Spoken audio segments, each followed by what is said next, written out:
ṣé ẹ rí tẹ́ ẹ bá dúró de Ọlọ́run kẹ́ ẹ wojú Olúwa kì í ṣe pé ẹ máa níṣòro nìkan ó ṣeé ṣe kẹ́ ẹ rà sínú ṣòro. bọ̀dá mi àǹtí mi bọ́lọ́run ọ̀bá ràn yín lọ́wọ́ bí Ọlọ́run bàbá Jésù Kristi ọ̀bá ràn ẹ́ lọ́wọ́ kò sẹ́ni tó lè ràn ẹ́ lọ́wọ́ kí wá ló túmọ̀ sí láti máa wo Olúwa.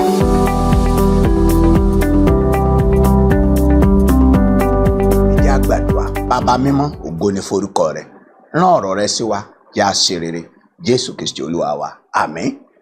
Ẹ̀yin àyànfẹ́, mo fẹ́ bá yín sọ̀rọ̀ lórí máa wo Olúwa.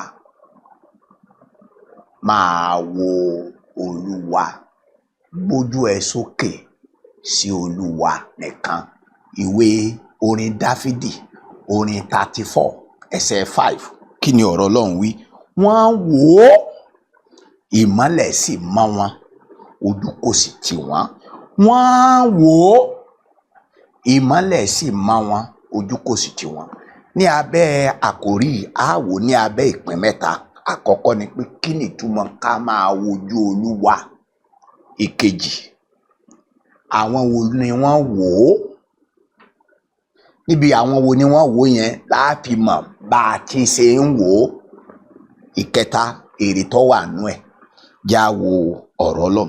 Tí a bá sọ wípé Ọlọ́run nìkan ni kí a máa wò, ẹ jẹ́ kó yé yín.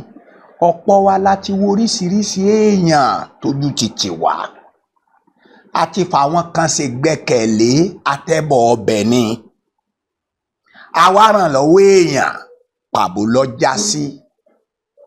Ń ló ṣe àwọn tó bá jóná wọkọ̀pọ̀ lọ́jọ́ sí. Kí wọ́n tó máa wádìí pé kí ló ń fogun jà wọ́n ti kó gbogbo ẹrù sínú omi tán. Wọ́n ṣẹ̀ṣẹ̀ wá ń wá k'Ọlọ́run ó ṣàánú wọn tán ṣẹ̀ ń ṣẹ́ kéèké. Ṣé ẹ rí tẹ́ ẹ bá dúró de Ọlọ́run kẹ́ ẹ wojú Olúwa kì í ṣe pé ẹ máa níṣòro nìkan ó ṣeé ṣe kẹ́ ẹ rà sínú ìṣòro. Bẹ́ẹ̀ ni àwọn obìnrin kan ní Ísírẹ́lì nínú ìwé àwọn ọba kejì orí 6 ẹsẹ̀ 24 sí ẹsẹ̀ 31 wọ́n ti pa ọmọ ara wọn jẹ kan tó wojú Ọlọ́run. Nígbà sì tún máa gbójú sókè gan, ọba ni wọ́n gbójú sókè sí. Ọba yẹn sì sòótọ́ ní orí 6 àwọn ọba kejì ẹsẹ̀ 27. Ó ní tí Ọlọ́run ọba ràn yín lọ́wọ́, ó ní ta lè mí tí ó ràn yín lọ́wọ́. Bọ̀dá mi àǹtí mi bọ́lọ́run ọba ràn yín lọ́wọ́ bí Ọlọ́run bàbá Jésù Kristi ọba ràn ẹ́ lọ́wọ́ kò sẹ́ni tó lè ràn ẹ́ lọ́wọ́. Kí wá ló túmọ̀ sí láti máa wo Olúwa? Nǹkan mẹ́rin mo fẹ́ sọ fún ọ. Àkọ́kọ́ ni pé tọ́ a bá sọ pé kó o máa wo Olúwa, n tó túmọ̀ sí ni pé Olúwa ni kó o fi kùtùkùtù ayé ẹ wà.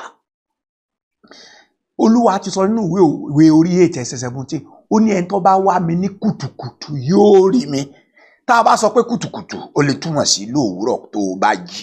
Kùtùkùtù nígbà tó o fẹ́ bẹ̀rẹ̀ òwò tó o fẹ́ bẹ̀rẹ̀, nígbà o fẹ́ dáwọ́ lélé tó o fẹ́ kọ́, nígbà tó o fẹ́ bẹ̀rẹ̀ ìrìn àjò pọ̀ fẹ́ lọ́kọ fẹ́ láya, ìyẹn ní kùtùkùtù. Ó ní ẹ ń bá wá mi ní kùtùkùtù ń pé kó o tó dáwọ́ lé nǹkan rárá. Ọlọ́run nìkan ni kó o wá. Ìkejì tá a bá sọ pé kí a wo ojú Olúwa, n tó túmọ̀ sí ni pé kẹ́ ẹ máa wá ìrànlọ́wọ́ lọ́dọ̀ Ọlọ́run nìkan, torí pé ọ̀dọ̀ rẹ̀ nìkan ni ìrànlọ́wọ́ wà. Bẹ́ẹ̀ ni ó ní bí òkè ńlá ti yí Jerúsálẹ́mù ká, ó ní bẹ́ẹ̀ ni Ọlọ́run yí àwọn tó bẹ̀rù ẹ̀ ká. Ó ní èmi gbé ojú mi sí orí òkè wọn nì, níbo ni ìrànlọ́wọ́ mi yóò ti wá? Ó ní ìrànlọ́wọ́ mi tí ọwọ́ Olúwa wà, ẹni tó dá ọ̀run àtayé. Tí a bá ní pé ojú Olúwa ni kí ẹ máa wò. Ìkẹta n tó túmọ̀ sí ni pé ẹ fi Ọlọ́run nìkan ṣe gbẹ́kẹ̀lé fún ìgbàlá ọkàn yín. Àìsáyà orí 45 ẹsẹ̀ 22 Olúwa sọ pé ó ní ẹ kọjú sí mi gbogbo òpin ayé. Wọ́n bá sọ pé gbogbo òpin ayé, gbogbo èèyàn, ó ní wọn gbà yín là. Ẹ kọjú sí mi. O ò lè rí gbà lánú ẹ̀sìn, o ò lè rí gbà lánú akitiyan rẹ àti gbogbo àwọn làlàkókò fẹ̀fẹ̀ rẹ. Olúwa nìkan ló ń gbani là. Nínú Jésù Kristi nìkan ni ìgbàlà wà. Ọlọ́run fẹ́ràn aráyé tó bẹ́ẹ̀ gẹ́ ó fọmọ bíbí rẹ̀ kan ṣoṣo fún ni pé ẹnikẹ́ni tó bá gbà á gbọ́ Olúwa rẹ̀ ò ní í ṣègbé ṣùgbọ́n yóò ní ìyà àìnípẹ̀kun, torí pé Ọlọ́run ọ̀ràn ọmọ rẹ̀ wá sáyé láti wá dá aráyé lẹ́jọ́ bí kò sí láti wá gba aráyé là. Tí a bá sọ pé kí a máa wojú Olúwa, kí ni ó túmọ̀ sí? Ìyẹn ni pé ká máa wo Jésù Kristi nìkan, òun ni olùpilẹ̀ṣẹ̀ àti aláṣepé ìgbàgbọ́ wa. Yá wá wo àwọn tí wọ́n wò ó tójú òtì. Mo sì fẹ́ sáré sọ wọ́n fún ẹ kó lè yí wọn, kó lè rí bí nǹkan méjìlá wò ń bẹ̀. Á wò pé ojú òtì wọn bí wọ́n ṣe wá, wọ́n ṣe wojú Olúwa. Ẹni àkọ́kọ́ ni Abraham àti Sarah. Tọkọ-tìyàwó ni wọ́n ń wá ọmọ fún ọdún 25. Ọlọ́run sì fún wọn lọ́mọ. Wọ́n á lọ ọ̀dọ̀ Ọ̀ṣun, wọ́n á lọ ọ̀dọ̀ òòṣà, wọ́n á lọ ọ̀dọ̀ ayé, wọ́n á sá korobá kiri. Ọlọ́run fún wọn lọ́mọ. Ísáàkì nígbà èèyàn, Olúwa ní má kó lẹ̀ yìí o, tó ń pè ní kéèyàn wojú Olúwa ni o, kó gba ohùn Olúwa gbọ́, kó sì jókòó tì, ó sì dọlọ́lá ń bẹ̀. Jósẹ́fù náà fi Ọlọ́run ṣe gbẹ́kẹ̀lé. Ta ni ó ti rán Jósẹ́fù lọ́wọ́? Wọ́n purọ́ mọ́, wọ́n takò, wọ́n sì sọ sínú ẹ̀wọ̀n. Ta ló wá lè sọ pé èèyàn á máa gbanú ẹ̀wọ̀n dé tẹ́ ògo bó ṣe rí fún Jósẹ́fù nìyẹn? Àwọn ọmọ Ísírẹ́lì náà tán wà nínú oko ẹrú, wọ́n ké, wọ́n wojú Olúwa ni o. Tá a bá ní kó wojú Olúwa yẹn pé kó máa ké níbi tó wà, mọ́ kiriki ayé àti lórí òkè ò sí fún wọn. Kò dìgbà tó bá dórí òkè kó tó wojú Olúwa. Nínú ìnira tó wà yẹn, sórí lórí àkéte àìsàn tó wà yẹn, nílé ìwòsàn tó wà yẹn, tó bá ké pé Olúwa ìwọ lolùwòsàn, wá wò mí sàn, ipa dókítà ọ̀kan tí mò ń ṣe. Kódà kan ti gbé ọ lọ́dọ̀ àwọn babaláwo, kan ti gbé ọ lọ́dọ̀ àwọn oníṣègùn èké tó fira wọn pé oníṣègùn. Bẹ́ẹ̀ ni níbẹ̀ ké pe orúkọ Olúwa yóò dẹ̀ lò, wàá bọ̀. Ìyàn mú ní Samaria débi táwọn obìnrin pọ̀ mọ́ wọn jẹ. Ṣùgbọ́n wọ́n ìránṣẹ́ Ọlọ́run sọ oníwòyí ọ̀la ní ẹnubodè Samaria. Ó ní a ó ta òṣùwọ̀n ìyẹ̀fun kíkúnná kan ní ṣékélì kan. Ìjòyè kan tó bá ń farati ni pé alàgbà ẹrẹ ńlẹ̀ ẹ mọ́ sọ̀sọ́kúsọ jàre, pé bọ́lọ́run bá tiẹ̀ sí fèrèsé ọ̀run sí yóò rí bẹ́ẹ̀ ni. Ó kúkú rí bẹ́ẹ̀.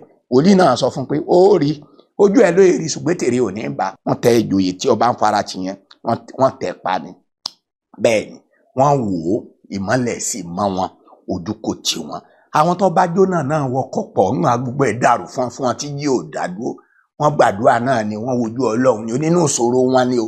Mo sọ fún ẹ, o ò nílò kó lórí òkè, o ò nílò kó sákòrò bàkiri. Kódà níbi ṣọ́ọ̀bù rẹ tó wà yẹn, nínú ibi tó wà yẹn ni tíṣẹ́ rẹ rábájá yẹn bá Ọlọ́run sọ̀rọ̀ ńbẹ̀ pé ìwọ Ọlọ́run tó dá mi, tó rán mi wá sáyé, lórúkọ Jésù Kristi ni mo gbàdúrà. Yọ mí nínú wàhálà yìí, ìrànlọ́wọ́ á dé fún ẹ. Jósáfátì àwọn ọba 3 ni wọ́n lẹ̀ dí àpò pọ̀ tán gbógun tó nìkan. Ọlọ́run ni ò ní jánu ọ̀ràn yìí, ó lọ gbàdúrà náà ni, Olúwa sì ní pé wo èmi ni màá jagun yìí fún ẹ. Ìwọ ṣàgbóhùn èlò orin ni ọmọ kọ. Èèyàn orílẹ̀-èdè 3, ọba 3 parapọ̀, wọ́n fẹ́ bẹ́ẹ̀ nìkan jà. Ọlọ́run ní kó máa kọrin, ó sì kúkú kọrin orógbòlò. Yẹn parí ẹ̀ sí Ẹ̀sìkáyà, sínú kérúbù aláyà tẹ́lẹ̀kú, ọba ẹlẹ́nu gbọ̀rọ̀, Sáàlù ọba oníhàlẹ̀. Ó dúnkokò mọ́, ó sorí gbèsè pé màá rí ẹ̀yìn ẹni Ẹ̀sìkáyà. Ó tún rán oníṣẹ́ sí wọn pé ẹ̀yin ọmọ Ísírẹ́lì má jẹ́ kó tàn yín o, yóò forí burúkú ṣe yín o. Ẹ̀sìkáyà ó sì tẹ ìwé síwájú Olúwa sọ gbọ́ o, ọkùnrin ló ń ti fa àwọn orílẹ̀-èdè báyìí ṣòfò, àwọn àtọlọ́run oníṣùgbọ́n yé mi pé àwọn tó pè lọ́lọ́run yẹn òrìṣà ni wọ́n o. Ó lè lọ lọ́run kẹ́nìkan fi ẹ́ ṣòfò. Tẹ̀rí ẹ̀ bá kó jẹ́ àgbàdua. Jésù Olúwa yọ mí nínú ọ̀fìn tí mo wà yìí. Gbàdúrà yẹn fúnra ẹ̀ níbi tó wà yẹn. Bẹ́ẹ̀ ni sọ fún Jésù Olúwa yọ mí nínú ọ̀fìn tí mo wà yìí. Mo wò ọ́, mo gbójú mi sókè sí ọ. Ìrànlọ́wọ́ mi ọ̀dọ̀ rẹ ni ó ti wá. Ràn mí lọ́wọ́ Olúwa. Olúwa gbogbo àwọn tó gbàdúrà yìí, Olúwa ṣe oore yìí fún wọn. Dá wọn nídè, kó yà wọn lẹ́nu. Wọ́n wò ó, ìmọ́lẹ̀ mọ́ wọn.